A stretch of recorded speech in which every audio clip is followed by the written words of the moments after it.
Bom dia, boa tarde, boa noite. Mais uma aula de filosofia, no cursinho Antonieta de Barros, né? Hoje a gente vai falar sobre Platão. A gente vai, então, seguir, numa ordem cronológica, o desenvolvimento da filosofia clássica, né? Da filosofia antiga grega, ocidental, se preferirem. A gente viu que o período socrático, ele se volta, as questões da filosofia se voltam às questões humanas, né? Por isso que também é um período antropológico, antro vem de homem. Então, há um rompimento com aquela lógica da filosofia dos pré-socráticos, que eram os filósofos da natureza, né? Da física. E o Platão, ele é um discípulo de Sócrates, né? E ele vai ser influenciado por essa filosofia socrática. Ele é um cara que tem uma ampla importância no pensamento ocidental e na filosofia. A gente pode dizer que começa também a se consolidar a filosofia política, né? A linha de pensamento filosófico metafísica, que a gente vai entender quando a gente falar do mundo das ideias, né? Platão não era o nome dele, né? Platão vem de seria tipo um apelido, vem de pessoas com ombros largos, né? Uma pessoa com ombro largo, e surge também a academia. Platão tinha uma academia voltada para o conhecimento, para o saber, obviamente, né? Para a reflexão, mas também voltada para as atividades humanas, para o exercício físico, né? É uma combinação dessas duas tarefas, né? Do filósofo, né? Para a realização humana. E o Platão também não podemos esquecer que Platão ele ele vê o julgamento de Sócrates, né? Ele está vendo ali na percepção deles, na percepção de Platão, de Sócrates, um, um declínio da democracia ateniense, do Estado ateniense, do Estado grego, né? Que matou, que condenou Sócrates. E o Platão ele também é conhecido por apresentar os diálogos socráticos, né? Lembrando que Sócrates ele não tem obras, Sócrates não escreveu nada, né? Platão é um responsável por uma vasta bibliografia dos diálogos socráticos, né? Inclusive a República, que é o livro que a gente vai examinar hoje, é um diálogo socrático, tá?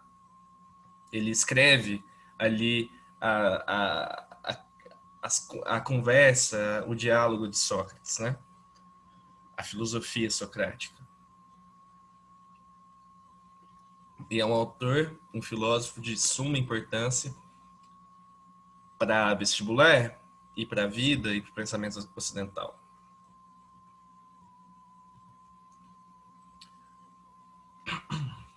Bom, a visão platônica ou a filosofia defendida por Platão é uma filosofia marcada pela questão metafísica, né? Metafísica vem de além da physis, né? Do supranatural, podemos dizer assim. E ele vai defender a existência de um mundo das ideias, no qual o filósofo deve alcançar através da razão, da reflexão, do saber, né? para atingir o mundo inteligível, que seria esse mundo das ideias, né? Então a gente vê uma clara diferenciação do mundo inteligível, aquele que deve ser alcançado através da razão, que pode estar na mente das pessoas, né? Vem das ideias mesmo, né? Onde está o perfeito, o belo. Essa distinção do mundo inteligível, da metafísica, com o mundo sensível.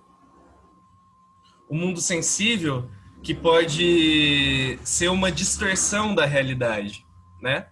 Talvez o mundo sensível que os sofistas, que a gente viu na aula passada de filosofia, que Sócrates, Platão vão ser críticos, né? Os sofistas, né?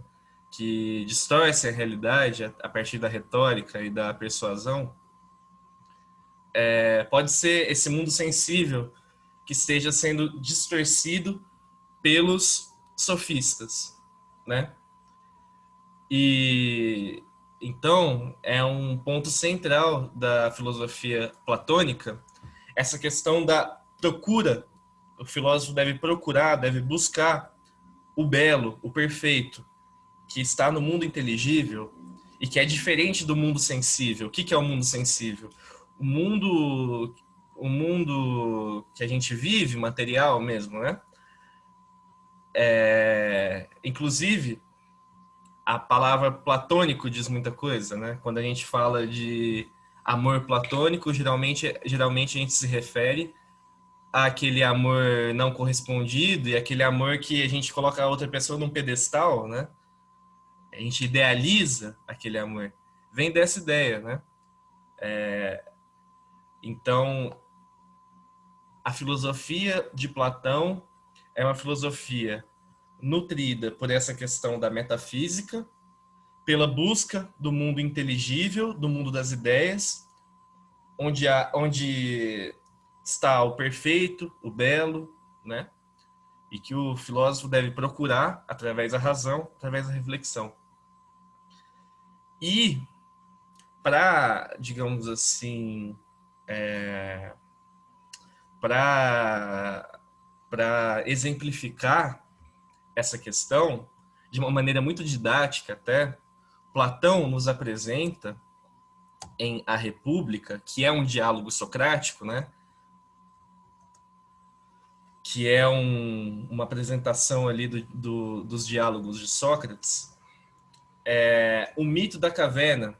O mito da caverna é exatamente essa representação do mundo das ideias, tá? Então, eu vou... Ó, A República, Platão. Eu vou abrir aspas para o que escreve Platão nesse diálogo socrático, A República, fazendo uma leitura sobre o mito da caverna, né? Abro aspas. Suponhamos uns homens numa habitação subterrânea em forma de caverna, com uma entrada aberta para a luz, que se estende a todo o comprimento dessa gruta. Estão lá dentro desde a infância, algemados de pernas e pescoços, de tal maneira que só lhes é dado permanecer no mesmo lugar e olhar em frente. São incapazes de voltar a cabeça, por causa dos grilhões, das algemas, né? Serve-lhes de iluminação um fogo que se queima ao longe, numa elevação por detrás deles. Entre a fogueira e os prisioneiros há um caminho ascendente, ao longo do qual se construiu um pequeno muro, no gênero dos tapumes que os homens dos Robertos colocam diante do público, para mostrarem as suas habilidades por cima deles. Eu coloquei uma foto que representa o que aqui está escrito, né? O que seria isso? O que seria primeiro uma alegoria? Que é o mito da caverna é uma alegoria. Uma alegoria seria uma representação que tem algum efeito simbólico, né? Que simboliza alguma coisa. Porque a caverna não existe, né? Uma caverna é um mito, é uma representação.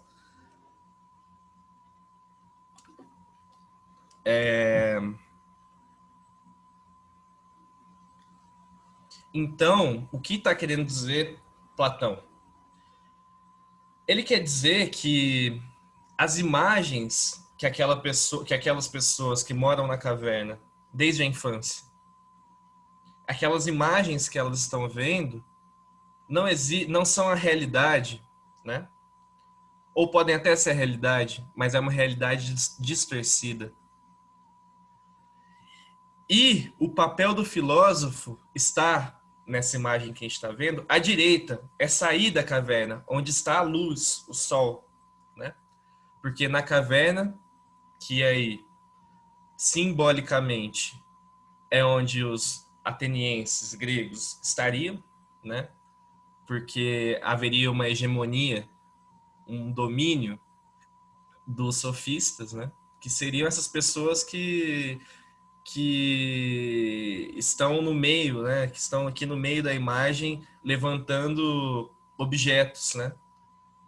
Que o Platão coloca como habilidades, mas que não são a verdade absoluta. A verdade absoluta é algo a ser alcançado pelo filósofo através da razão, né?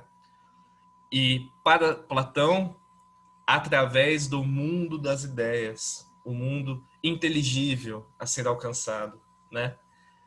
É uma célebre reflexão, né? Muito conhecida, e aí vocês podem refletir sobre ela.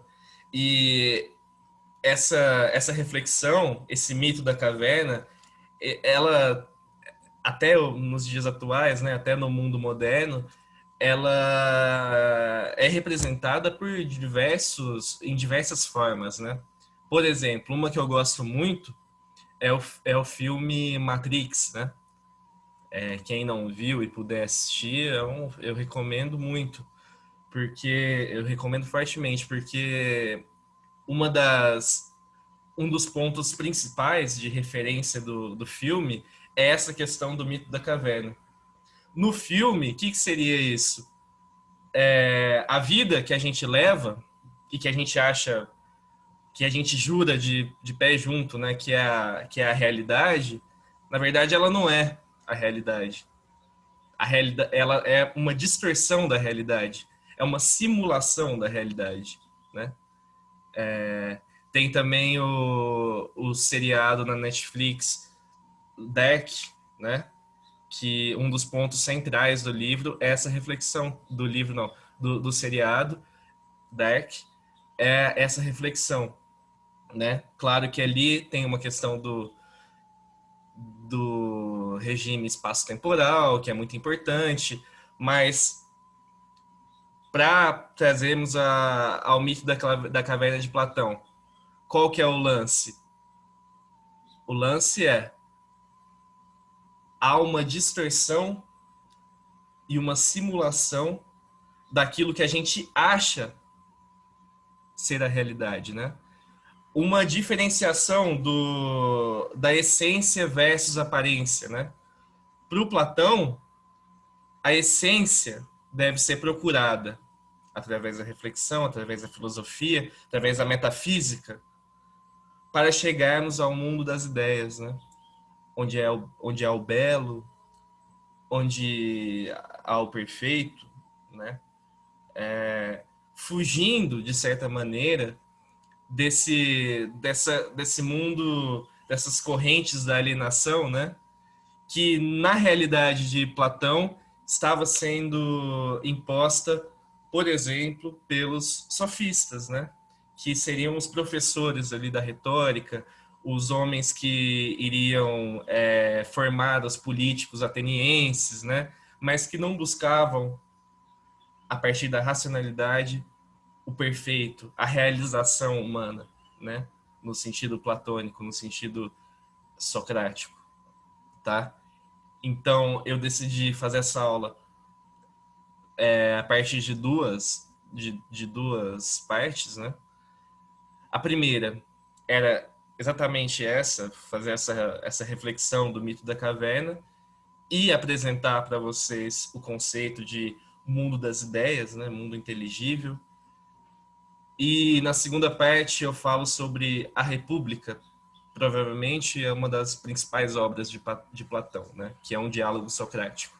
Eu vou fazer essa conexão, porque tem tudo a ver, né? Porque a República tem tudo a ver com o mundo das ideias, com a metafísica de Platão.